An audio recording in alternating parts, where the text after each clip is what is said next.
I think most of us like easy, not hard. I say most of us like easy. If you say, John, you can either have an easy day or a hard day, I say, I think I vote for easy. We like easy over hard. John Maxwell here. Welcome to Minute with Maxwell. I'm with my book, Failing Forward, and I'm teaching you chapter by chapter just thought principles that will help you to be successful in your failure. And I'm teaching you one right now. I used to think wrongly that if you play now, you'll pay later.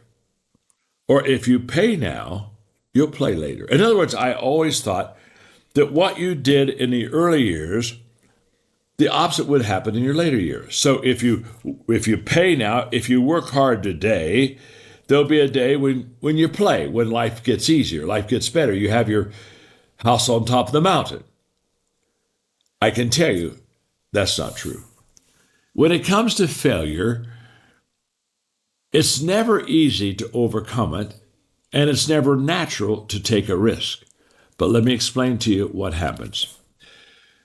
Where I used to think I pay now, I play later, I find that if I pay now, because I'm a leader, I'll just have to pay more tomorrow. You do the hard things because they're the right things. You do the hard things so you can be successful in accomplishing hard things. You solve hard problems so you need and will be able to graduate to solving harder problems. In other words, you do hard so you can do harder, and you do harder so that someday you can do hardest. In other words, you graduate up to hard things. And that makes you very unique. That allows you to be set apart from other people. That allows you to be distinct. Carly Fiorina, a wonderful friend of mine who became, I think, maybe the first female president of a Fortune 100 company when she became CEO of Hewlett-Packard, it took her to the top rung of lady leaders in this incredible CEO business world. We were having lunch one day, and she said, John, you know how I became a CEO of that great company? I said, how'd you do it? She said, I solved problems. She said, I started off as a secretary, and the people around me would bring me a problem. I'd solve a problem, and people began to know me as a problem solver. And she said, I just started stepping up in the company. I just kept stepping. Here comes Carly, the problem solver. I help people fix problems. I do this.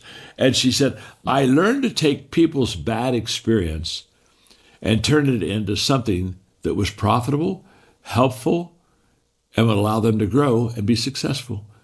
She said that exercise, more than anything else I did as a leader, put me in the CEO position. And when she shared with me that story, I thought to myself, in failing forward, you take an experience. It could be a good one, but it could be a bad one. And normally we need to take a bad experience because with a good experience, we already have a good experience about it. But if it's a bad experience, we take it and we find the good in it. We learn the best from it, and we practice it, and we turn a bad experience into a good experience. Now here's what happens. That develops within us resiliency, maturity. That develops within us the ability to not see our present picture, but the big picture. So we're in the ditch, but we realize we're not going to dwell in the ditch. We're going to get out of it, and we're going to get over on that road of success. It's just a matter of time. So that tenacity that you want when things go wrong, that ability to see the positive when things are negative, it comes from taking a bad experience and turning it into a good one. That's a choice. You can do it. I've done it. I've seen thousands do it. Why not you join us? Thanks for being with me today on Minute with Maxwell.